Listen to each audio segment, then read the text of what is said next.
Hey, what's going on, guys? Along with the ETA 2, I have some upgrades for the DSR and also some updates on it.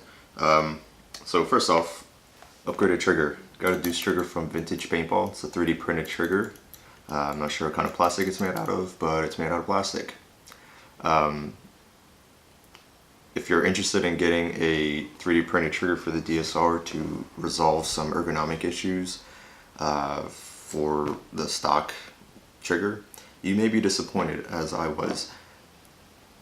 This trigger and the stock trigger have the same exact curvature to each other, with the exception of the center bump here, of course. So the pitch of the trigger was identical, nothing changed. It still has really limited adjustability, which sucks. So when I installed it, I was incredibly disappointed in the ergonomics. I know it's not just me. I've read that plenty of people have issues ramping with this gun or keeping a consistent BPS with it.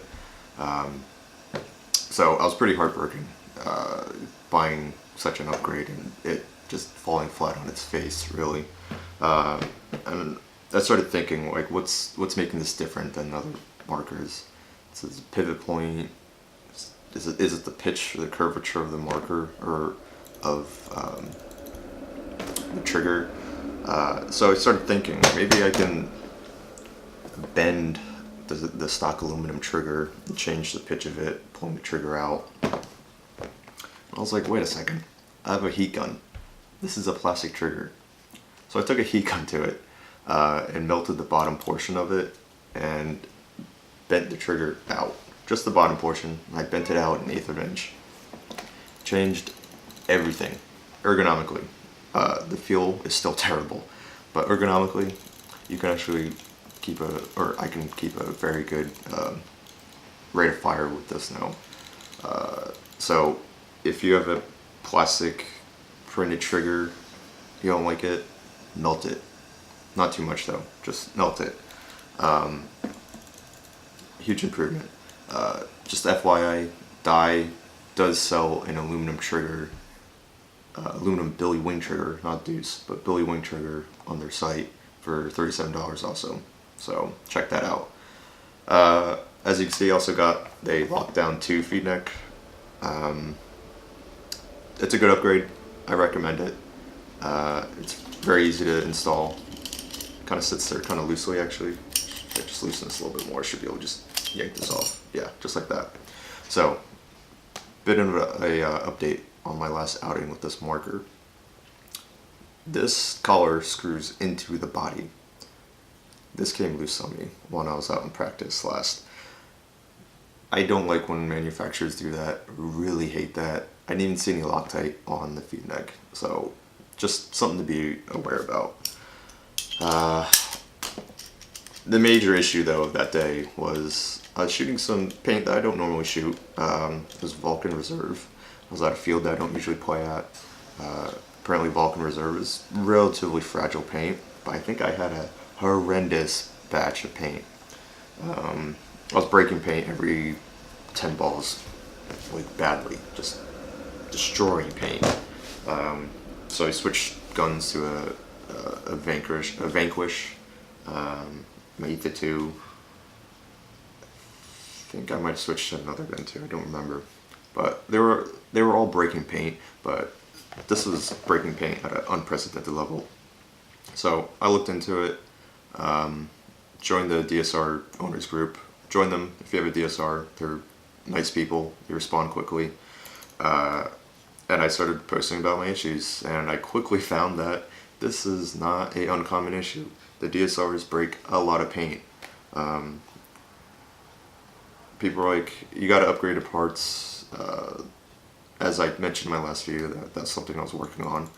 So I was like, oh yeah, maybe that'll fix everything. I know I have the upgraded cup seal in the regulator, or not cup seal, piston, but I wasn't sure on the bolt guide. So I was like, okay, maybe that's my issue. So people are highly recommending that I do that. I contacted Dye. Heartbreakingly, they told me I had all the updated parts. So I felt screwed right there. I was talking to them though. and they said that the DSR does have issues with really fragile paint, and I probably had a bad batch of paint, let's be honest, if the other markers were breaking paint as well. But they recommended to buy the new eye pipe because they apparently made that new eye pipe to handle smaller paint better. So buy a new eye pipe, and during my quick conversation with them, it sounded like they're going to be bringing out a soft tip bolt for the DSR, which is what they did with the M3S with this new M3 Plus, is an upgraded bolt tip, because I think the M3S was having a slew of issues breaking paint as well. So I guess if you have a DSR and you're having issues, stay tuned for those upgrades, because it sounds like you're going to need them, or at least for a smaller paint. So that was pretty disappointing to hear that I had the upgraded parts and it was still breaking paint like a boss. So I'm probably going to be selling this marker. I just wanted to give an update on it. When it worked well. I personally just don't like worrying about that kind of stuff. The thought of needing to upgrade an expensive marker to make sure it keeps working the way it should have in the first place bothers me. So yeah, this will be my last update video on the DSR, but I got plenty of other content could be coming out with soon.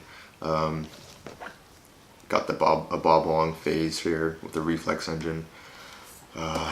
During this review, I bought this marker case, the Exalt marker case, and I'll do a quick comparison with it with the GI sports marker case. So thanks for tuning in, guys, and stay tuned for the future videos.